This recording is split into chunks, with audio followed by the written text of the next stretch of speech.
बात अगर हम वायदा बाजार की करें तो जिस तरह से ऑटो स्टॉक्स की चर्चा हुई, इन सब के बीच में हम ऑटो स्टॉक्स पर तो नज़रिया लेंगे ही लेंगे। अंशुल, आपसे ज़रा दो स्टॉक्स जो कि काफ़ी अच्छे संकेत दे रहे थे, ओएनजीसी और टाटा पावर, खासतौर पे टाटा पावर, ये गिरावट क्या संकेत दे रही है? आप क्या राय देंगे?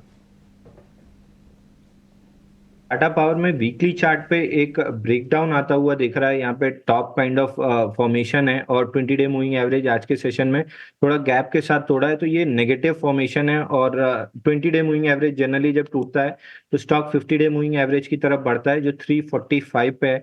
तो अगले 3 से 4 सेशन में मैं एक्सपेक्ट कर रहा हूँ कि ये 345 तक पुल बैक देगा, जो एक अगेन अपॉर्चुनिटी होगी। अगर थोड़ा सा लॉन्ग टर्म आपका व्यू है 4-6 महीने का, तो बाइंग की अपॉर्चुनिटी होगी। बट अगर फ्यूचर एंड ऑप्शन प्लेयर हैं तो करंट मार्केट प्राइस से शॉर्ट कर सकते हैं 345 के लिए। दूसरा, ओएनजीसी में भी थोड़ी सी प्रॉफिट बुकिंग दिख रही है। इस स्टॉक में 10 डे मूविंग एवरेज होल्ड हुआ है, तो अगर यहाँ से 258 टूटता है तो वापस से शॉर्ट कर सकते हैं 250 और 240 के लिए। लेकिन अगर यहाँ 258 प्रोटेक्ट होता है, जो लॉन्ग्स के लिए स्टॉप लॉस है, तो ऊपर में 270 तक के लेवल मिल सकते हैं। तो यहाँ पे कंडीशनल लॉन्ग रहेगा 261 पे 258 के स्टॉप लॉस के साथ। चलिए, ब्रेक का समय हो गया, लेकिन उसके पहले अक्षय जल्दी से एक आपकी राय नवीन फ्लोरिन पे मैं लेना चाहती हूँ। 2% के पार की तेजी फिलहाल के सत्र में दिखाई दे रही है।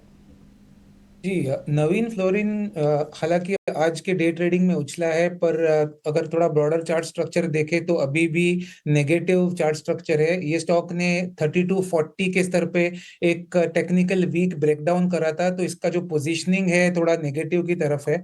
तो मैं कहूंगा कि कोई भी उछाल मिले उसमें आप एग्जिट करने को देखें। अगर आप ये शेयर में फंसे हुए हो, 3200 तक मैक्सिमम ये उछाल बाई चांस आए तो वहां पे आपको एग्जिट करना है। अगर आप फ्यूचर्स और ऑप्शंस के जरिए इसको शॉर्ट करना चाहे तो भी आप हल्की सी उछाल में करीबन 3150 के आसपास आए तो वहां पे आप 3200 के ऊपर स्टॉप लॉस बना के बेच सकते हैं। तो एक नेगेटिव आउटलुक शॉर्ट टर्म के लिए मेंटेन करूंगा मैं नवीन फ्लोरिन में।